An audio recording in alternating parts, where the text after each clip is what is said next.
Okay, so you are in WRHU, right? Yes. So how's that experience been? Oh, the experience has definitely been great. I mean, it took me a little bit to get in. I got in last spring, and the training course was a little bit tumultuous because as a commuter student, I had to go back and forth from Suffolk County on Wednesdays around like 7 o'clock when the show is, because my classes that day usually ended around like 12:45, so it was a little bit tumultuous at times, but I think I definitely got enough out of the training course that I could feel comfortable going into the course, going into action, and then once I got settled, I've really made myself comfortable. Like, I've been doing mostly music stuff, but I've actually been starting to get involved with the sports department. I've been in shadowing some of the things that they have, like the locker room, which is their Hofstra sports show, and I've actually sat in on a few Islander games. Like, I've been doing highlights for them this month.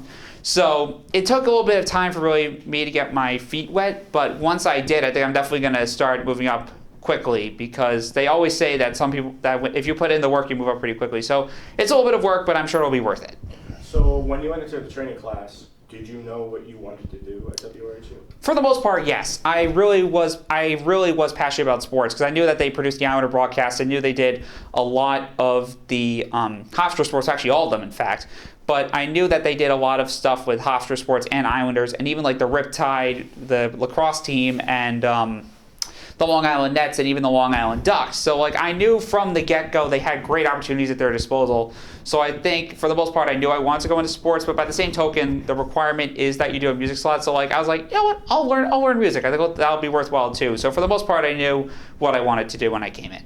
So when you started the class, so when you knew what you were going to learn about, were you, I don't know if the word is intimidated, but did you understand what you were learning from the get-go? Yeah, like really, they went over like all the tech and stuff. Like, they discussed like the tech, how the operations work. So they gave you like, I wouldn't say the watered down version, they gave you like everything like that a beginner should understand. And they put it in pretty simple terms. They gave you the handbook.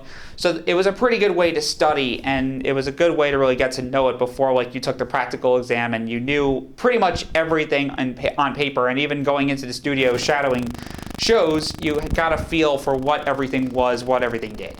And you said you went to the training class last spring? Yes. And so when you got in there, so what did you start doing right away? Well, I guess really it just started with the course itself, like just attending the weekly sessions and stuff, attending the required all-staff meeting. But as you become more comfortable with things, you get to a mentor and a mentee relationship with one of the existing members. They show you the board, and you get to know all these people when you go to shadow certain things. So really, from the get-go, you were allowed to shadow. It took me a little bit of time to really get my stuff done.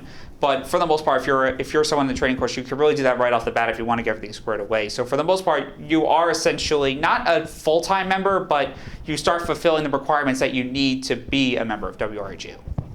And so now you have a slot? Yes. And when is that slot? I have it. I do R&B Serenade. It's one of the community volunteer slots. I do it every other Sunday from 4 o'clock to 5:30. Yeah, 4 o'clock to 5:30. Mm-hmm. And you work by yourself, or you work with a group of people? Well, it depends, because like if you do a music slot during the week, you work all by yourself. And when you work by yourself, you sort of have all the flexibility. But when you're in a community volunteer slot, you actually work with 2 other people. So I work with two men named Frank and Gordon, and they like bring in all their music. It's really cool, actually. They have like all these records and all these CDs with all the music that they want to play all attached. So as the engineer, you run the CD player, and you run the record player that plays the music out over the airwaves, and then you operate the mics as well. So it really depends. Like as a music slot, you work by yourself, but if you're working a community volunteer slot, you're working for other people. Okay, and so would you say, so how beneficial do you think this experience at WRHU has been for you? The community volunteer slot? Yeah, everything. Really. Oh yeah, everything's definitely been very beneficial. Like really, the community volunteer slot, I think I'm definitely taking a lot out of it, because you're using equipment that you normally wouldn't use on an everyday basis. So that was very beneficial to learn the on-air operations. And doing the music slot, also when you run the board, when you run the computer, that's also very helpful. And just from shadowing and watching people do the Islander games, that's also been helpful, because this is what I want to do as I get to know more people and I work my way up. So really, they do a good job of putting everything in plain English and showing you how everything works if you want to move up in the future. So what advice would you give people who are going to start the training course? What is something you wish you knew going into that?